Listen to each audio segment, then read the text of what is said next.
Psalm 30:12. Only fear the Lord and serve him faithfully with all your heart. For consider what great things he has done for you. 1 Samuel 12:24. For what thanksgiving can we return to God for you, for all the joy that we feel for your sake before our God? 1 Thessalonians 3:9.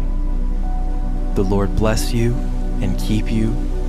The Lord make his face to shine upon you and be gracious to you. The Lord lift up his countenance upon you and give you peace.